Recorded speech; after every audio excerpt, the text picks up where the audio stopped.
Come around, I got lots to say. I swear I almost called you yesterday. Sometimes I wonder if you wish it worked out too. All right. Welcome to episode 2 of the Bosco Show. I'm your host, Nick Boskovich. And in this episode, I sit down and chat with one of my peers, a guy I respect a lot, and I really appreciate his insight. His name is Sherif Fouad. He's comes from a family of Egyptian migrants that immigrated to America when he was a small child. He's a conscious connector. He's an entrepreneur. He lived a life of sin, much like myself, before we really evolved into really living a healthy life that's driven to do well and really help our community. So without further ado, enjoy this conversation with Sherif. All right. Welcome to the Bosco Show. You're the first guest that I'm doing this remote, I guess this laptop style chat. So Sherif, I thought you'd be a great guest to have on for a couple of reasons. One, I know that how challenging this past year has been for everybody, but especially small business owners, and especially small business owners I guess our ethos is really in direct conflict with this mainstream narrative. And but before we even get into all that, I guess if you could share a little bit of your background, where you're from, how you ended up in Raleigh. Yeah, I was born in Egypt, and I was a very outgoing child. I picked up Arabic very quickly when I was very young, and I wasn't one of those toddlers or infants that would shy around people who weren't my parents. I was just very open. And then age 3, we moved to America, and all of a sudden, my ability to connect, which was my language, I didn't have access to that. I had to start over and learn a new language. And so all I remember from my childhood was a burning desire to connect it was a strength of mine that was now my biggest weakness that I was trying to overcome. And so I had selective mutism. So I just stopped talking till like age 6. For about 3 years, I just didn't talk because I didn't feel confident enough to talk until I really nailed down the English language. So I was always asking questions. I was always trying to learn it. Fast forward into my teenage years and my 20s, that desire to connect transmuted into really toxic addictions, alcohol, things like that. That's really, when you look at addiction under a microscope, it's usually rooted in some type of desire to connect or a lack of connection from childhood, like something subconscious that happened when you were really young. Mm-hmm. Of course, before you start doing all this work, as we've all done in our adult years, you don't really know what it is. So all you're thinking to do is numb whatever discomfort is there, and something that's instantaneous. So whatever that might be, it's usually a substance or a person or something like that, or a distraction. And finally, so I was in New York City, everything came crashing down. So all this house of cards that I had been leaning on, which was the distractions. New York City is like the city of distractions. The relationships with women, alcohol, the bottle service, the nightclubs, the money, the salary, the apartment, like lavish apartment, all this stuff. I got laid off, lost the relationship. My best friend passed. Essentially, it was a perfect storm in 2010 of all of these things. And so I just was like, all right, I'm going to leave and I'm going to go to a place that's not New York City, but it's not like as desolate as North Dakota. So where is there like a boom town that I can actually leave my fingerprints on it, but I'm not late to the dance like LA or New York. And so I started looking at Austin, Texas, which now looking at Austin looks like I might have made the wrong move. Right, yeah. And then I looked at Raleigh, North Carolina, and I just started going, I went down to Raleigh, met just by myself, packed a bag and went to Raleigh. And where did you, when your family moved to the U.S., where did they moved to Northern Virginia. Okay. And so it was like, I was a brown kid in a pretty nice white elementary school that fed into like more of a Black Hispanic middle school. And so there was also just a process of getting my footing as me being a hyphenated identity. A lot of people don't know what I am or, what. And so I'm having a hard time assimilating and connecting to any particular group. And to this day, I find that to be my thing is I refuse any labels. I'm not of the Black community or the white community. And what I think I've because of that desire to connect that was perverted and misused, I've now used that and turned that into my strength. So what Raleigh Raw really became was, it was just like High Vibe in the sense of, we have this very similar products, cold pressed juice, stuff that feeds the body. What it was really, beyond a body nourisher, was really a heart and spirit nourisher. It was something that brought people together in a way that I've always yearned for. And what I always talk about is the thing that we suffer from the most is the thing that we become so intimately acquainted with. And so we learn mastery around the thing that plagues us, the thing that haunts us day in and day out. So we master that thing. And so then if we can master it for ourselves, then we can provide the similar relief to the masses. And so this desire for me to connect became something that, like, I know what you need to connect. I know how to position the tables when I design a cafe. I know what kind of music and what volume to play. The details, the things that are subconscious that we don't realize, these are things that I've obsessed over since I was 2 or 3. And so I was able to finally take the thing that was handicapping me and transmute it into something that provided healing for myself and thus healing for the local community. Wow. That's an interesting, I never really thought about things that way, about how to build the space so that you're building the connection, the facilitating connection for the guests. I was a bartender because I was such a big drinker. So like, here I am, I have these skills of making drinks, which I would later learn to put them into cold pressed juices and make excellent juices. But before that, I was bartending. And it wasn't until my father got cancer that I realized I should take this skill of mixology and turn this into juicing and smoothies. So my dad got cancer. Also, that was one of the things that happened in 2010, forcing me to move in with him so I could save the expenses since I was laid off. And then, of course, he had the advantage of me trying to get his health. I started throwing away all the chemical-ridden cleaning supplies and all the non-organic food and all the non-halal meat and all that stuff, and started getting him eating. So I had this skill of bartending, and I was now using it for something really good. And then, so fast forward to opening Raleigh Raw, which for anybody watching is the Raleigh version, I think, of High Vibe. I was looking at it through the lens of a bartender, and I used to be a DJ. So as an entertainment space, not where Starbucks, I think, misses the mark. Although they're very successful in the transaction, they know how Starbucks is in Chipotle's and things like that are optimized for cash sales, like volume, exchanging money, transactional relationships, and out the door. It's almost like they're herding you. They herd you perfectly through this line, and it's so efficient. Yeah. But human connection isn't efficient. And so you have to make a choice, and you have to, maybe making a choice is a bad word, balance the two. You have to figure out, I don't want to go money or connection, but how can we balance human connection and also be profitable? And so there needs to be some efficiencies in the ordering process. But then what if we built a bar, like a pub, right? Which is, it works. That's exactly what you did too. When I sat down in there with Victoria, I was like, we were sitting there, I was looking around, I'm like, this is a bar. This is a legit bar. I wondered if it was a bar. The previous use of that space was a bar. It was an architecture firm. I gutted the whole thing. Nice. And so I was like, let's put a bar there so people can sit there. And in the same way that I explained to you the difference between a Jack and Coke and a single malt scotch and the variety of bourbons and whiskeys, in that same spirit, I can explain to you the difference between wheatgrass and how it closely resembles the chemical structure of your blood, and all of these little details that you're never going to get if you're sitting at a table. And so get you right there with the quote unquote bartenders. And now, because one thing that I've noticed being an international traveler and someone who's born overseas is that America doesn't have a place to connect during the day. In every other country, there's these country clubs, there's these things that, what we have is the American pub. That's what we have. And it's and then the nightclub. And the nightclub isn't really connection. And then you have like exclusive golf country clubs. But where does someone go if they really want to connect? If you go to a Starbucks and you're sitting at a table and someone else is sitting at a nearby table, to initiate conversation is going to be a little bit maybe intrusive, or it takes some very confident boldness to do that.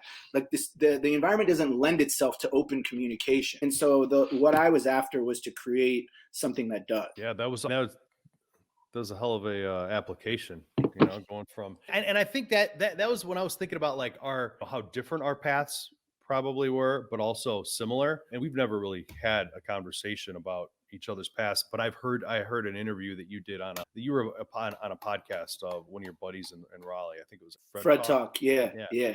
I like the name of it. Yeah. Playing on TED Talks. But my past, the first juice I ever made I was the jungle juice man in college. That was my jam. I would make the huge tubs of jungle juice and get everyone lit. Same. And I had a lot of years of, when I look back, of just total abuse. We would, at the time, we would call it partying, but holy shit, it was really destructive. And why am I so obsessive about this field? I think they're related. I think it's because of a feel-good junkie. I think that's really, certainly the alcohol and drugs, you get a good feeling. You also get the exact opposite exponentially later on. You pay for it. But I think that's when I started juicing, it was the way that it lit me up and really fixed the damage that I may have done the night before. That was really what got me hooked on it. And then being a creator, I didn't realize that I was so creative really until the business. I knew that, I could do this better. I could do this. When I started really studying the space when I got into juicing and just seeing different places in LA and Miami, Hugo Fresh. I know that's really how I came across you.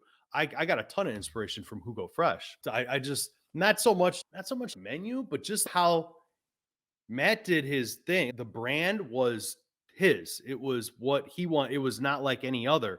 And I love that, because what I was seeing most other juice companies was very much the same. It was like they were either very yoga themed or farmhouse themed or hippy dippy. None of those were me. And when I would see the people coming in and out of these spaces, it was like, these people they don't reflect this brand they just, what they have in common is they just want to feel great. And those places aren't come as you are. They're attracting the people who they want to be. You're catering to a future version of yourself. Like, I'm going to go to this place because I'm going to be healthy if I go to this place. But it's not like we're going to meet you where you're at. And so right. I think when someone like you or myself or Matthew, who I just actually had a Zoom call with yesterday, is like, when we create a space, we're not trying to be like the thing up here. We're just like, this is real stuff. This is just who I am at the moment. So you come and you bring who you are at the moment and you'll be accepted, and you don't have to be vegan or a yogi or all these things. This is accessible. Health and wellness is accessible to everybody. And I think you're right. I became a junkie because I needed to go from something that was destroying, but I still needed what we call healthy highs. That's our Wi-Fi password. I still needed a healthy high, and I needed my endorphins to go, but just something that was more sustainable.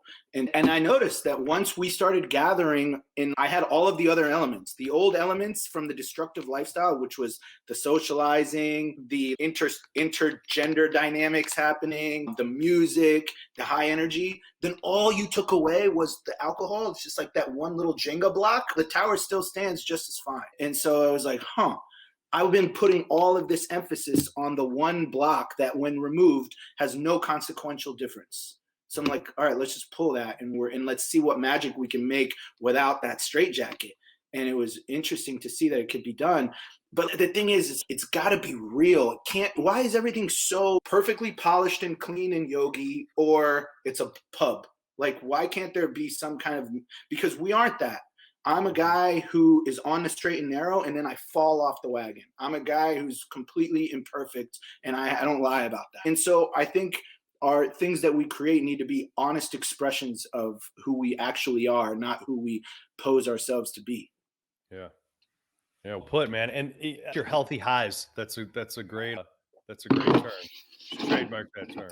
The other one that I remember, we briefly met at your shop when Victoria was super pregnant. I was like, hey, we're going to go to Raleigh. She's like, where? Yeah, we're going to stay at this fancy hotel. I have a cousin there. We went to a comedy show. I set it all up. It was a nice little getaway. But the other phrase that you dropped on me that really resonated was that conscious consumption. Yeah. That's a great way to put it. Yeah. And that really relates to not just what we're putting in our mouths, but what we're putting in our ears and what we're watching and what we're surrounding ourselves with. And I think that's a good segue into what we're dealing with today. And you mentioned earlier in the call, what the mainstream narrative you mentioned stands completely at odds with who we are as individuals and where we've like set out our career. I'm known in the community for someone who pushes conscious consumption, which is an awareness of everything that you bring into your space, whether it be physical or non-physical. You don't just accept it because someone has a reputation of, in some cases, not even a good reputation. We just accept it as gospel, question everything. And so now and it's easy to, up until this year or last year, I've always been private about how I don't F with vaccines. I don't fuck with allopathic medicine. Why should I tell anybody that? It's my own business.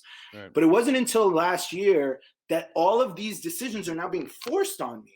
And so the only reason I got vocal isn't because I wanted anyone else to think like me, is that I don't want them to make me think like them. Everyone should be entitled to their own thing. If you think vaccines are a viable way to inoculate your immune system, cool. If I think that's actually going to destroy your immune system, cool. Let us all just live and figure out what happens and let things sort itself out. But the only reason, I'm not one to impose my belief system on other people. I don't like when people do that to me. The only reason I felt I needed to get a little vocal is because if you're going to make me decide between my two favorite things, which is my health and immunity and my ability to travel, you're going to put those two things at odds. And so now I have to pick between the two. Now my back's against the wall. And now I'm going to start feeling like I need to respond. Yeah. And that is it. The most, I got about a year ago when this all started, the predictions were pretty much spot on that this was going to end up in a place where there was going to be vaccine identification to prove that you've been vaccinated, to travel, to go to concerts or events. And really that's the one that really hit home for us too, is the travel. We love flying to Hawaii. You can't drive there. And even Florida, we've got our daughter's 2.5, and I don't put a mask on my face at all. And that's just my principal thing. And I'm not going to change that. When I was talking about, my parents have a place in Marco Island, Florida, which is down by Naples. And typically this time of year, January, February, we'll go down there every couple of weeks for a week. And this year, after the past year that we had, it was like, oh my God, we're really looking forward to it. And I was like, and I didn't even think about it, but she had just turned 2. And I'm like, you know what? I'll put a fucking mask on to save myself having to drive with a 2-year-old for 48 hours. It's essentially 4 days of driving with her in a car seat. But then when I heard that she would have to have one on, so we just skip that this year. It's tough because not many people will make that decision. They'll just comply. And then because they look at it like walking in a store. If I got to put a mask on, it's no big deal. It's 10 minutes. Yeah. But then everybody's doing it. And you've got entire staffs that they're wearing a mask now for 40, 50 hours a week. You know, like that's beyond a convenience thing. So what do you think? So there's all online. Here's why I don't participate in these conversations except in situations like this. I try to avoid these conversations on social media because I don't find them to be anything other than complaining about the reality that we live in. But the nice thing about getting invited to a call like this is maybe we can speak a little bit about solutions or responses. And I can tell you right now that there's a rift occurring between me and my friends and me and my family. And I have to make a choice between maintaining those relationships or being true to myself.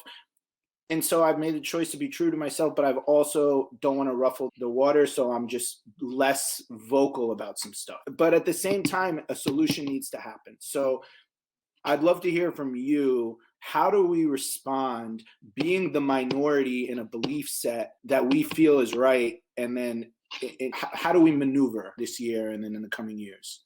Yeah. And then I'll answer that question. Yeah. With the friends and with the loved ones, it's tough, man. And I understand where some people are coming from also. In some cases, you've got people that are nurses and the amount of time and money that they've invested into their careers, what are their options? Either, even if they know, even if they're questioning and they know that, I guess, that they're participating in this lie, there's not going to, that can't be their truth. It can't be. They've either got to go through their day to day knowing that they're participating in a lie, or that's the narrative and that they take on with pride. That is their truth. That's the way it is. Now, that's certainly not most people, but I think that's the extreme opposite end of things. And I greatly feel for those people, because they've been put in a position, we've been lied to about almost everything, it seems like, when you really start diving into things. And then you've got family members, and I've got plenty of family members that it's awkward to say, to put it like lightly. It's, you just kind of try not to talk about this elephant in the room. And even family that seems to agree, I find that I think I don't even know if this is really where you want to go with this, but I think that if you watch TV at all, it doesn't even matter what network you're subscribing to. If you watch TV at all, your mind is controlled. That's just the way it is. You can't. I see it now. I started this truth journey, thankfully, probably about 3 years ago now, and so I had this head start. So when this started, I was already, it's like, holy shit! But to see the way it's morphed and snowballed over the past year has been mind blowing. But it wasn't until probably about a year and a half ago where we actually cut the cord and got rid of our television altogether. But just to hear, to not be privy, or I guess in the know about what these narratives and the mainstream headlines are on a day-to-day basis, and then hear people talking about them, or you still become aware of them.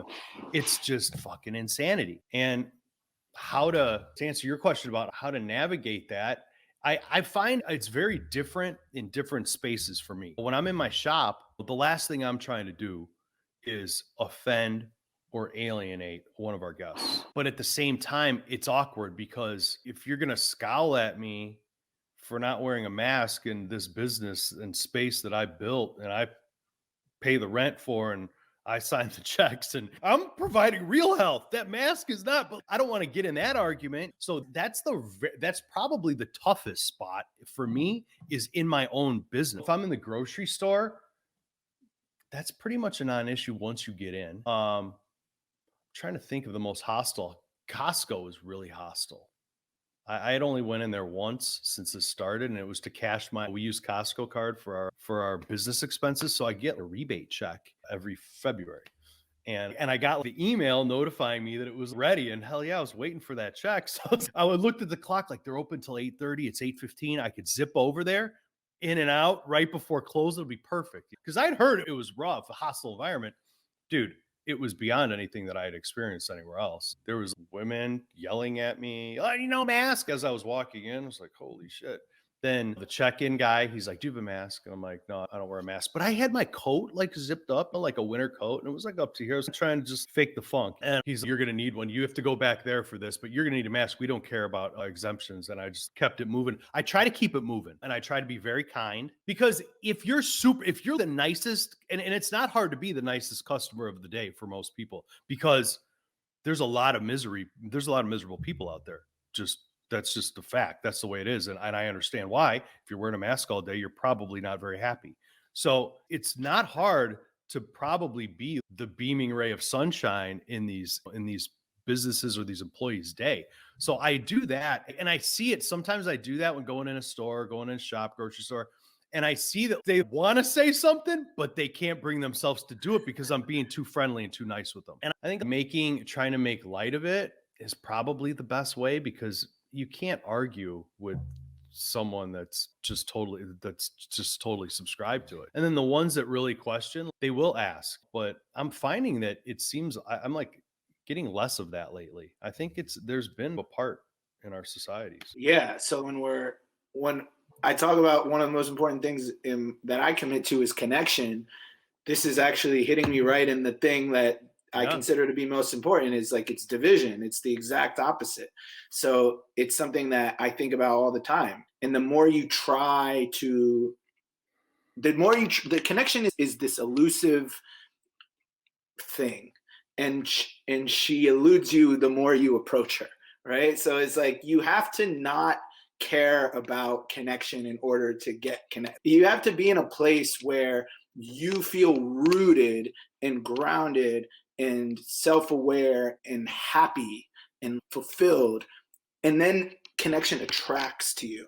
But if you try to go the other way, which is I need to go outside to fill something, and so connection is now as a proxy for your own fulfillment, something external to bring from out there over here, that manipulation is sensed energetically, and so people will elude you. And so you really have to connect from a place of authenticity and respect, and I value the other person, and that's why I want to create this connection. And so how do you do that if they have this fear? I think one of the most important things that I do is have conviction and not convince. Walk that line, because as soon as I start convincing, now I'm moving out of my own seat of my own soul, and now I'm trying to sit in your seat. And so conviction means I'm rooted where I am, that I am very dead serious about what I believe in, and I have a lot of science and a lot of knowledge and a lot of background to back this up, and certifications and everything. And I don't listen to Fauci and all these other people who literally have a financial incentive for making decisions. And so you can see that, and a lot of people see that since I'm not trying to change them, and my results speak for themselves. I don't get sick. I travel all over the place. I sit in ceremonies in Mexico with rooms of 40 people, no one wearing a mask, nothing ever happens. Then people start to listen. They're like, okay, he's doing something right. And so I think that the answer is resist the urge. I look at the world as these rings, these concentric rings, like when you throw a stone into a lake, like this a ripple effect. And so I think that what we do is we put our attention on the outside line of that ripple effect. And what I do is I put my attention on the middle, which is me. And once I've got me down, meaning I'm running 5 miles a day, I'm doing my deadlifts, I'm having my Irish sea moss and my black seed oil and all of my little things that make me healthy, then I've got me down. And then I take it one more circle out to my friends, family, employees. And once I've got them buying in, and I'm modeling, but not convincing, but just modeling and inspiring, but not convincing, I'm not going to get 100% of them. I'm going to get probably a majority if I'm lucky, and I'm not trying to be pushy with it. Then the community at large, and then maybe a social media following, so it's more national, international. And so what I think the answer is for all of us to focus on the inner circle. And only when we have the inner circle nailed do we look at the next circle out, and then the next circle out, and the next circle out. But what we do instead is we go to the outer circle, which is the government, right? It's I'm going to relinquish my own sovereignty and say, I need you, government, or you, authority figure, or you, teacher or parent, to tell me what to do and how to behave, because I want to have an easy life where I don't have to make those hard decisions. And so it's the exact opposite. And so I don't think it's a coincidence that people who have had to create their own way, like entrepreneurs and immigrants and things like that, aren't taking the vaccine. It's almost like it's a personality type that is saying, I'm not going to do this because I've already had to forge my own way, and I've already seen that what they've told me isn't actually true. And so that's been presented to me in all these other areas of my life. And so as a personality type has started to form. And that's why, and so that's what I urge people to do. Put yourself in situations like entrepreneurship or martial arts or something that puts you under the gauntlet, that makes you have to figure things out and fight and develop this anti-fragility and self-reliance. And when you do that, and they come and tell you, hey, you should have this, it'll make you better, you're going to say, hold on, like I've already been fending for myself this whole time. I question that. Let me look at this. Let me look at the label. Is there liability here? Cool. I'm not anti-vax. I'm just anti-putting poison in my body. So if you can tell me that the ingredients say that they're safe, and if I take it and something happens, I can hold you liable, cool. Then we're good. Yeah. But since you can't do either of those two, then I'm just going to continue to do what's worked for me for the 40 years I've been alive, which is everything that I've done to destroy my body has been of my own making. And everything that I've done to heal my body has been of my own making. And so why the fuck would I abdicate that to something outside? I know that it's me who destroys my own life, and it's me who empowers my own life. And so that autonomy at first is crippling, because you get told that you're the one who's accountable. So then you're the one who's to blame for everything that's wrong. But once you get past the blame and you start building stuff, then you're the one who credit for everything that's right, and that shifts. And so the same self-reliance that becomes a burden becomes what empowers us. And that's what I think the answer is, to urge people to look inside. Don't look at me. All I'm doing is looking inside. You look inside you, and then just don't look to them unless they've shown you without any modicum of doubt that they are a reliable source of information. Has there been trust built? Trust is the key. That's an interesting component, because it's if you do exercise some serious discernment, it's right there. It's very clear. It's almost, I've been saying for the last 9 months or so that the whole Bill Gates thing it's part of the show. He is the bad guy, obviously. And they're not hiding that. If you do any looking into some of the things he's done, where he comes from, where his family's, what they were, it's all out there. The Fauci, same thing. He had a paper where he said that the masks were what got people sick. Some paper on, I don't know if it was the Spanish flu or whatever, and Bill Gates had the book that he taunts lying with statistics. Yeah. It was on his desk or something. Yeah. So it's almost, to me, I do believe it's a spiritual war. It seems like it's an evil and good thing. And if you take the media out of the equation, it's pretty simple to see. But I think that the media has really, that's this propaganda wing of this, whatever you want to call them, elite scumbags. But you're absolutely right. It is a spiritual war. I think that's actually another way to say that it's a war. The war is within ourselves, right? It's the inner circle that I was talking about earlier. And that's the spiritual war. And what we want to do is make it about the physical world, which is the outer rings. The inner ring is the war with self, which is as long as humans have been alive, the reason we choose to incarnate in this life is to have that war with self. And the things that we're dealing with in this century, there's been a version of it in previous centuries. So it's not like we just rolled the dice and then we got screwed because we landed in 2020 and 2021 with a pandemic. Every 100 years, there's a version of this, and there's something that tests our commitment. There's something that tests our spirituality, because you're not going to evolve into the spiritual beings that you are supposed to, that you've deliberately set out to incarnate to do in this life, if shit's just easy and you're just making your money and going on vacation and being able to fly to Florida and all that. These things are showing up for us so they can shape us into what we've originally decided we wanted to become and evolve into in this life. And so that, to me, makes me feel good when I'm put under the pressure. But because I know that it's a war within myself, but also to know that I get on a family Zoom call every week and all we feel comfortable talking about is like the nieces and the nephews and what sports they're doing and what times their swim meets are, and anything beyond that. And then my dad drops that he got the vaccine and he's so great and everything's awesome. And then my mom's, I'm up next. And then my siblings are like, awesome. And then so I just sit there and smile and nod. And I'm mad at myself. You fucking pussy, say something, You know how it ends if you do. Exactly. So I got to choose. Is it cowardice that I'm staying quiet, or is it ego that I want to speak out? And if I do, that's my ego, because I want to sound self-righteous. So I'm just like, I don't know what to do. I'm going to just chill. Yeah.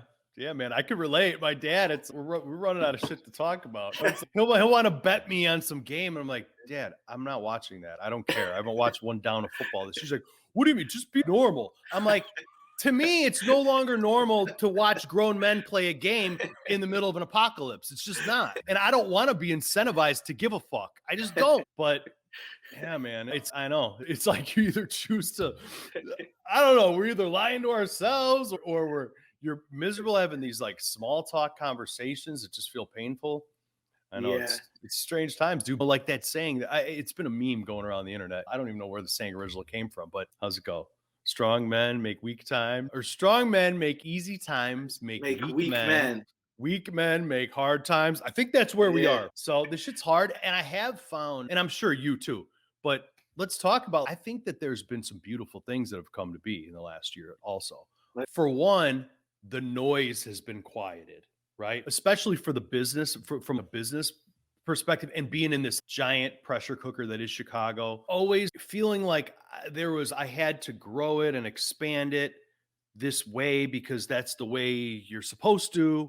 And I think it's become really clear of who and what is really deserving of your energy, of my energy and time. And before, it was much harder to see. It was almost like I had to give everybody my time and then find out the hard way which ones were a waste. And I think that I don't know, I think it's been really interesting to see.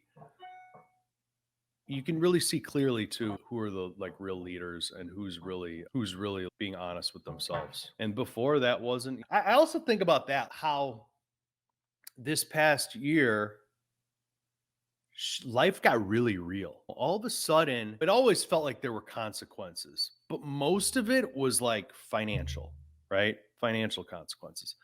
But all of a sudden, it feels like they're culling the population. And I've got a family. It just seems like the stakes have been raised. I'm fucking laser focused. I'm in it. And when I think about just growing up, whether it was in college or just my young single bachelorhood, when I was basically destroying myself several times a week and sleepwalking through life. When I think about, I like this example. I use that example actually, but it just seems when I look back at the days that I wasted drinking or smoking weed and just stumbling through years, weeks, months, years. And when I think about that now, it's reflecting on that. It's because shit was all fake. I was just sleepwalking through the matrix. And now all of a sudden that's really been shattered around me. And now I could see what's real and what really matters. So I'm grateful for that. Now, there's been plenty of misery over the past year too, but I think that there has been a lot of good that's come of it. Yeah, I think that we were the first in our 20s and before. We were the first to uncover that most of the shit is an illusion, and then not knowing what to do about that, so numbing ourselves from having to live in an illusion. And then once we got out of that, we were like, okay, let's banish the illusion and therefore banish the need to numb ourselves about the illusion and start to see life for really what it is. Let's start asking questions and peeling back some layers. That way we don't need to numb ourselves and we can see things for how it is. So it's almost like you said a few years ago, you started like truth seeking, and then we start to come together, energies like yours and mine and people like us, and hopefully people who are viewing, and they resonate with what they're hearing, and then that circle starts to grow, and then the circles permeate outwards. Then what happens is we become the canaries in the coal mine, and we just say, hey, the reason I'm telling you don't do this, because these are the same companies that put asbestos in the baby powder that are making the vaccine. Like, these are the same companies that the biggest lawsuit in corporate history was a $3 billion lawsuit settlement. They settled for $3 billion, and that was Pfizer. So we've been numbing ourselves from lies, like the alcohol industry, the cigarette industry. Those are the two, in the pharmaceutical industry. I was addicted to a pack a day of cigarettes, always drinking alcohol daily, Adderall. I had all of it. And so I already got to see the firsthand destruction. If I do what they tell me to do, this is where I'm going to end up. And that's where I think this is coming from. Is like, hey, I did that. And look at how far anyone who knows people like us for the last 30 years can see the pendulum swung so far in the other direction. It wasn't a gradual shift. They're unrecognizable people when you put them side by side. That's something to note. What could happen to cause a human being to not even resemble a previous version of himself? It means that they saw that they were living an illusion. And if you're not sure which is the illusion, the past societal placating or this free thinking, will allow the surroundings and the results of that person's life to speak for themselves. That should tell you. If I have money in my bank account now, and I have a home, and I have a business, and I have people who are listening, Whereas before, I wasn't even taken seriously by my own parents. It means that the way I'm living now is good. And so conversely, if people who are still following the narrative are finding that their relationships are getting severed and that their kids aren't learning on Zoom as well as they would be if they were homeschooled, and they're finding their natural consequence should be the results that tell them, hey, this data is going to allow me to make a different decision. So that's why I don't like to convince people. It's like, just take the fucking data and look, is what you're doing working? Yeah. If it is, then keep doing it. Yeah. What I'm doing is working. Yeah. Simply put, do not outsource your ability to think. Don't rely on your television or government to do that for you. That's what it boils down to. Just do the work, man. Yeah. Look at some of the facts. Yeah. So now we just all moved to Texas. Texas, Florida's looking really good too, man. I almost feel like it's whenever things look too good to be true, and not that, I guess, just like everyone's flocking there and it seems like it's like 2019 in those states. Yeah. There's two parts. I'm like wary. I feel like, what's next? What are they going to hit Florida with a fucking hurricane? And obviously some shit already happened in Texas. But what's going to happen, man? Or are they going to crank up the numbers and they're going to have all these outbreaks? Something's got to give. You're right. That's a great point. That's why I'll just go visit. Yeah, man. I don't know. And that's another thing. Chicago is, if we're being honest about it, it's a miserable place to be right now. I will say the last couple of weeks, the sun and the weather warm, the freeze thawing, and we got a little sunshine, a little bit, actually some unseasonably warm weather the last couple of weeks. And it's like people are coming back to life a little bit. Anyone who thinks that there's going to be any return of happy, quote unquote, normal life while 99% of people are wearing a mask are fucking delusional. The mask is bizarre. I'm never going to treat it as normal. And to me, that's where the whole thing starts and ends. If the mask doesn't go away, everything's bizarre and miserable still. Yeah, you made a good point. I saw on social media you posted something about masks being used over thousands of years in Middle Eastern culture as a subservient mechanism or an oppression mechanism.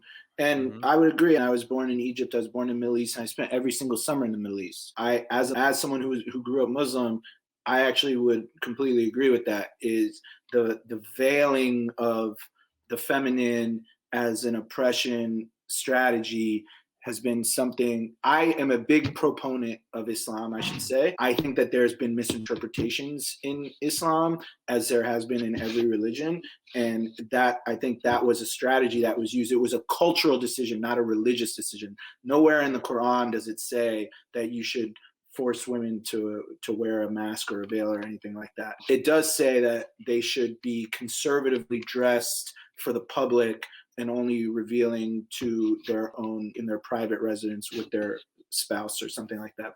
But that I agree. And so I've seen the trauma of an unexpressed person in the Middle East and why that is. And again, it's about sovereignty. It's about giving away your freedom and then allowing someone else to hold it. And I think people need to get in touch with that. I think that I've never been a deeply religious person. I was baptized Serbian Orthodox.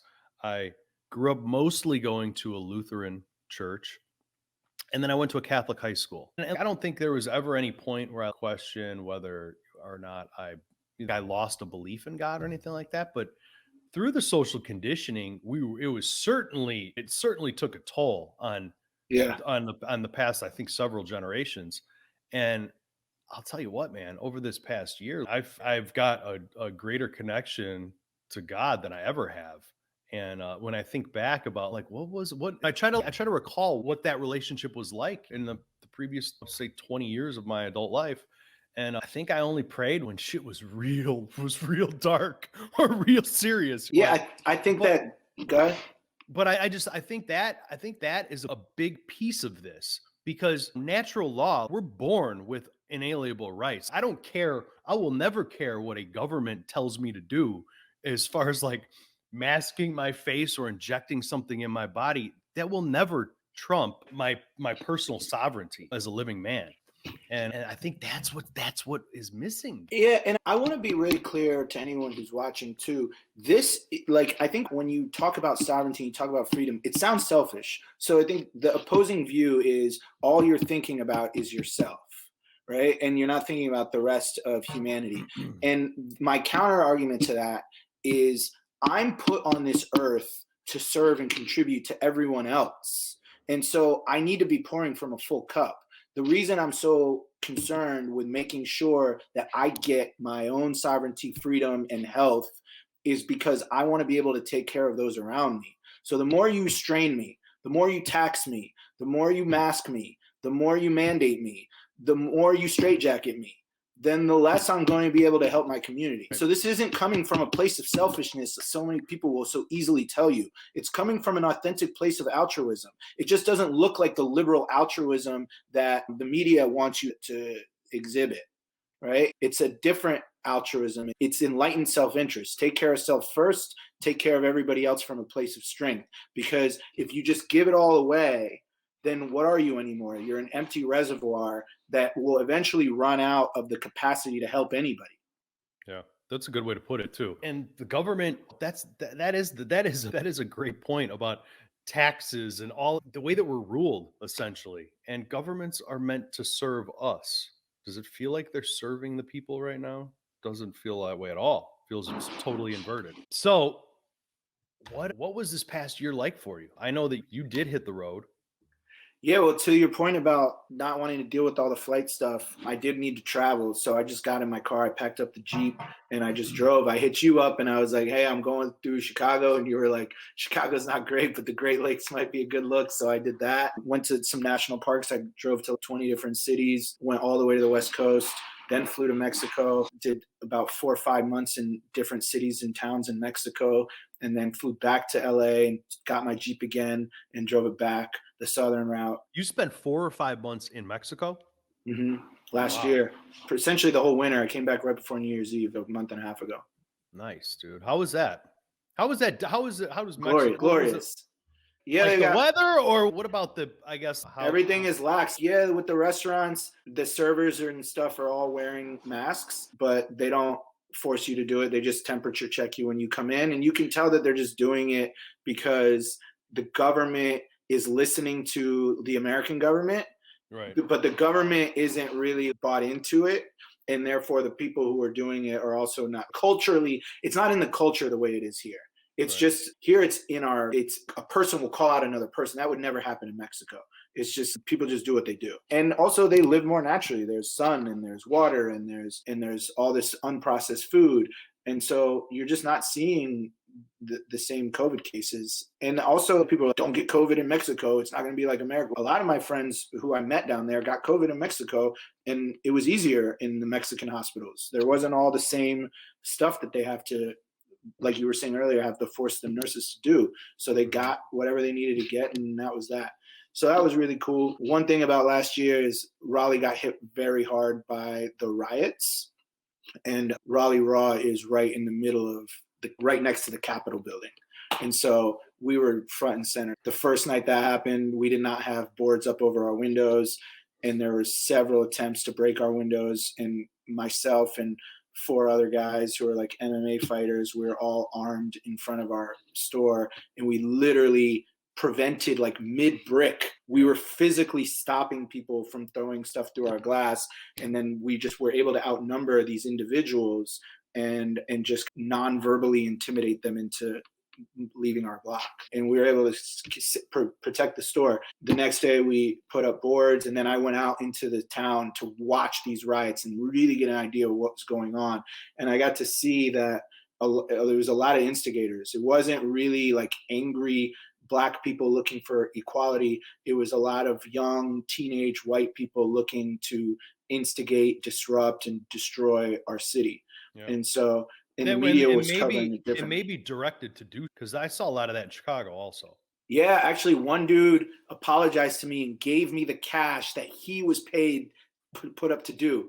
And I looked at it, it was $300 cash. And then I started looking back, and he felt so guilty that the owner is there protecting his shop. He like something overcame him and he was like here and he gave me this cash. I was like, I don't want your cash. And then I put it in my pocket later on. I looked, it was $300. Then I found out that there are groups that were paying kids exactly $300 to go do X, Y, and Z. And they had certain rules, which is don't get any physical fights. Make sure you go for more government buildings. There was a list of criteria of things that they were instructed to do. So a lot of this stuff was very scripted and prepared. And you know that because you start to see a lot of commonalities happening in different cities. It wasn't just random. Right. And you could tell these people were out of towners. So I followed them around. I got most of them on video. I got a few of them arrested.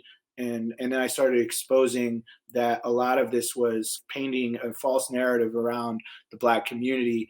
And I put that up on our Raleigh Raw Instagram, and that was a really intense time. But it was cool because we started getting the conversations going about race. People try to make it very political. I don't like to have political conversations. I want to talk about connection. And so being someone who looks like I'm Black or white or in the middle, I was in a unique situation to be able to bring both sides together and start teaching those classes and having those conversations based on those riots. But we were teaching those classes before the year before, but now all of a sudden they were increasingly relevant. So more people were showing up.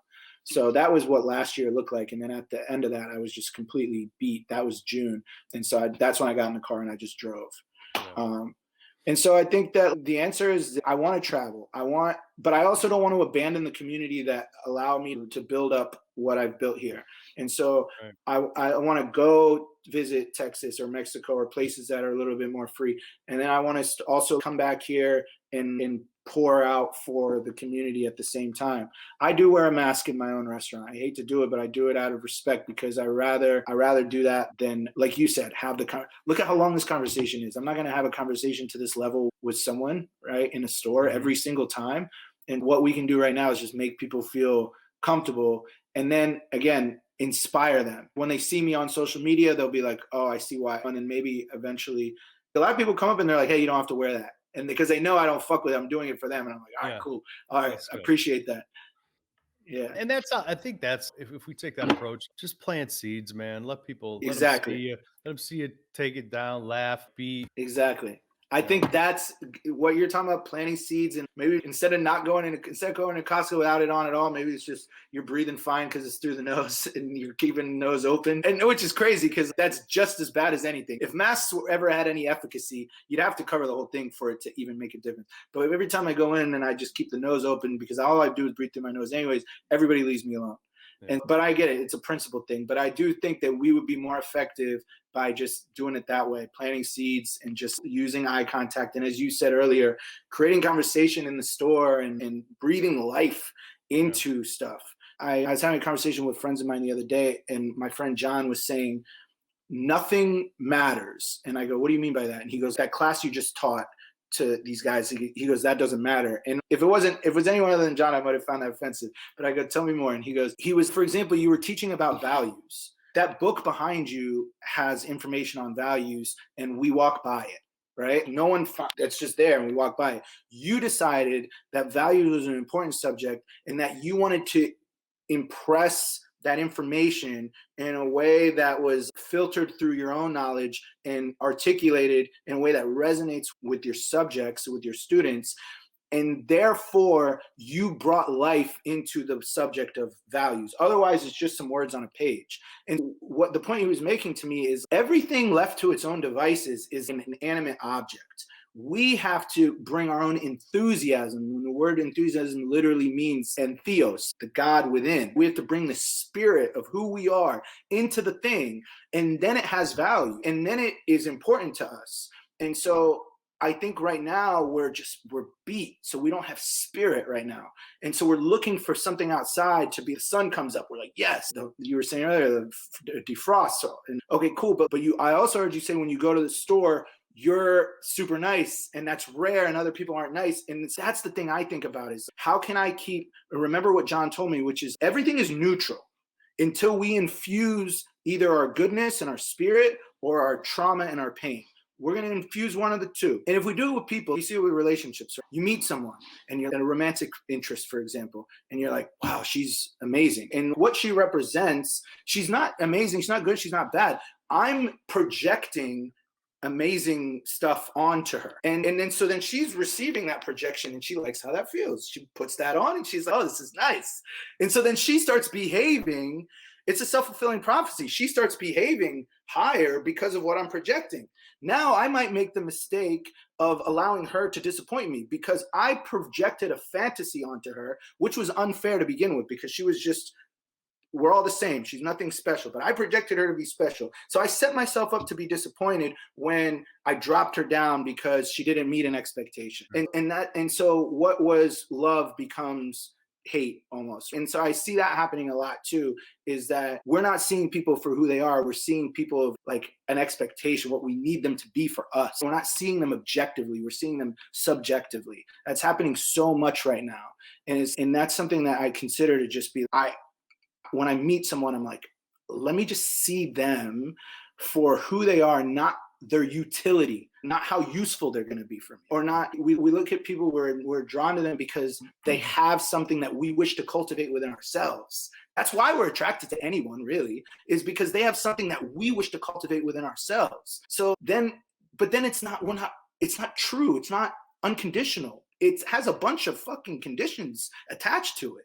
And so as soon as our expectations are not met, that love turns to hate. And I see that so much right now. And I don't know, like that's something I obsess over. I can see, dude, I knew you're a deep thinker and I think everyone sees why. How about some lighter topics that related to our businesses? What's your diet look like? I'm usually fasting until noon and just water. How do you do it? Club soda or matcha with lemon, matcha, this Spindrift or something. That's it. And then aside from that, 2 meals, one meal at maybe 1, and then one meal at 5 or 6, which is no starchy food, just some protein, some either all vegan or some conscious chicken or protein. And that's that. Yep. I'm trying to keep it right around 2,000 calories for about 175 pounds. And so so with me, it's macros and micros. So macronutrients, and then also don't forget about the actual micronutrients in the food.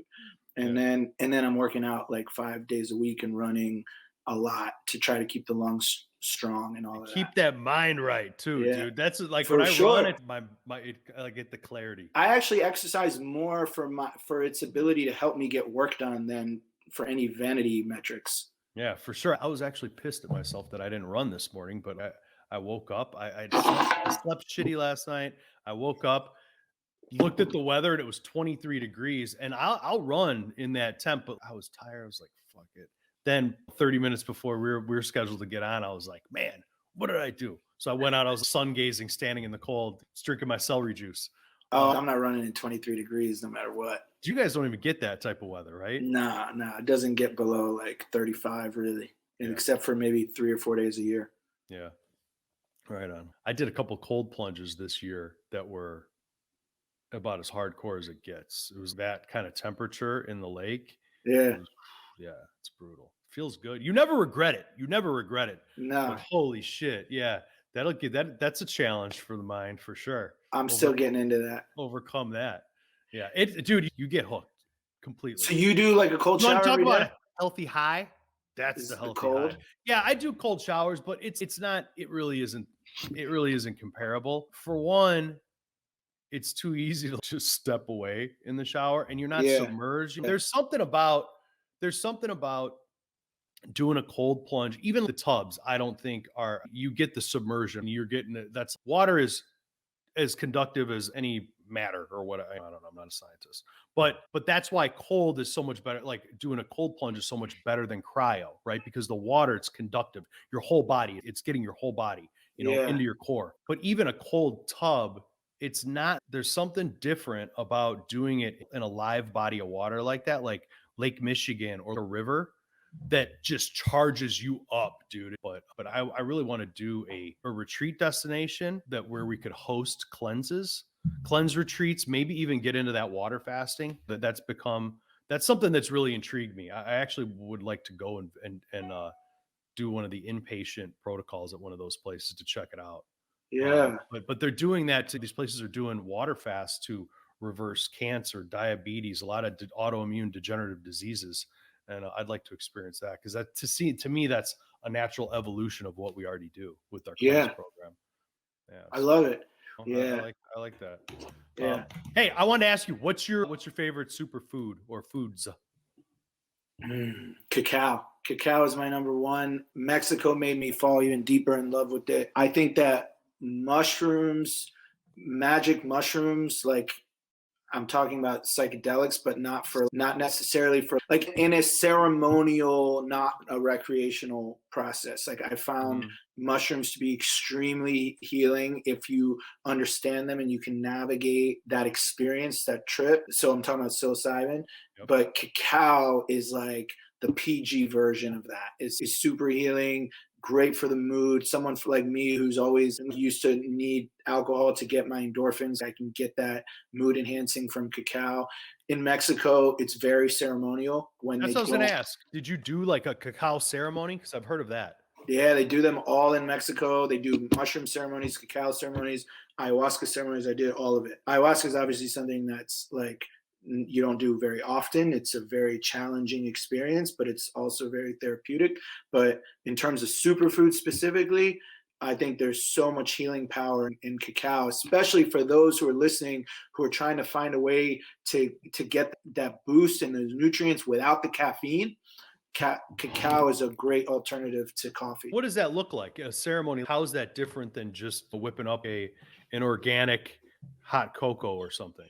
You just have a shaman who's facilitating it, and you're learning a lot, and you're sitting around a fire or something like that, and you're trying different kinds with different spices and different herbs, and then there's just a shaman who's you're learning from. So it's more of an educational thing, and you're spiritually you're infusing the room with, it's a commitment. It's very much, if you were to go to any mosque or church or synagogue, but that's the OG stuff before religions were around. You're talking about Native Americans. It's you're paying homage to the healing properties of these foods.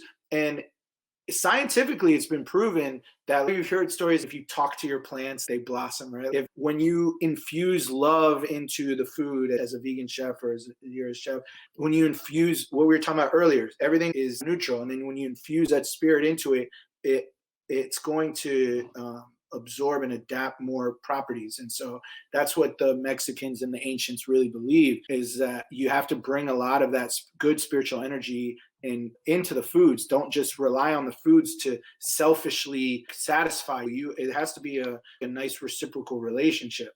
And that's where we can pervert anything. We can take mushrooms and go out to a music festival and just get totally shit-faced. And I'm not saying never do that. There's times and places, but we miss the sacred aspects of these healing foods when we do that. And so that's what a ceremony is intended to do, is to remind us the sacred contribution that these plants do for human beings. Nice. So you're sipping on it hot? Yeah. Okay. Nice. Dude. Yeah. It's raw cacao. It's super bitter. So you cut it with some type of a sweetener, and then you have a more of a hot chocolate taste. So we're big on that in raw. Like we've got our mochas are like raw cacao with raw cacao butter. And you can do a Mexican style with some cayenne pepper. So it has this, the Mayan mocha is that cayenne pepper, spicy hot chocolate. I think I remember seeing that on your menu, actually. Yeah, sick. Nice, dude. Nice. Yeah. Yeah, and like mushrooms are the thing, man. I'm telling you right now that in the next 5 years, you're going to see a massive renaissance in psychedelics. Marijuana and THC and CBD were the first to go. And then I think we're going to see the next chip that falls is going to be LSD, which a lot of people just think is just some pharmaceutically made acid, but it's actually from ergot, which is a mushroom too. So it's a variation of psilocybin. LSD is just, it's done in a lab, yes, but it's deduced from ergot, which is a mushroom. And historically, the Salem witch, it's argued, I'm not going to say this is true, but it's theorized that the Salem witch hunt, they were burning logs, and the logs had ergot on it, and these women were breathing in these psychedelics, and they were seeing God, and so then they were like the crazy people that needed to be done with, right? And so there's so much history around psychedelics and how it threatened the church, because it gave you an inside access, direct access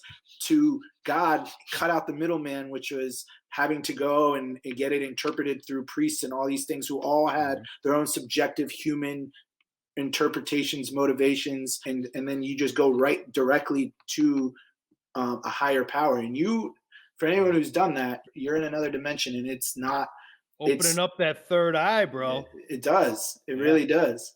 Yeah, I went to a Paleo FX in Austin a couple of years ago, and me and a bunch of buddies shared a house, and it's funny, like we were all getting settled the first day, and they were all like, everyone's popping these capsules, talking about mushrooms and capsules, penis envy, golden eye. I was like, what are you guys talking about? They're like, mushrooms. I'm like, trip mushrooms. They're like, yeah. Like, how often do you take them? Every day? Like microdose. I'm like, you're taking mushrooms every day. Like, yep, that seems insane. They're like, how often do you have mushrooms? I'm like, dude, that's a different kind of mushrooms. They're like, still mushrooms, bro. Like, all right. So I actually took some capsules one of the days there, and it's funny that headshot that I used on some of my profiles. It's funny. I got this crazy, I don't even know, crazy look going, and I tell buddies, I'm like, I was on mushrooms for the first time in 20 years in that picture. Yo, you need to watch Fantastic Fungi. It's a documentary, and it breaks down the magic of, and I don't just mean psychedelic mushrooms, just that plant and mycelium and what it does on Earth and how it contributes to the way we live. Yeah. It's really good stuff.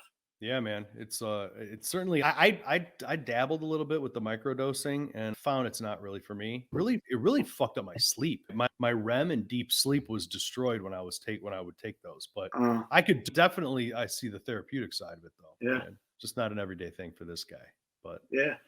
Anyway, well, Sherif, dude, it's been a pleasure. I appreciate you taking the time to do this, and hopefully we'll do this another time soon and set up a retreat somewhere. Looking forward to it. Get some male bondage going. Let's do it. So, all right, dude. Well, hey, best of luck and wishes to you and Raleigh Raw and thank you, community. Brother. Likewise. All right, Bosco. Later, my brother. thoughts to say. I swear I almost called you yesterday. Sometimes I want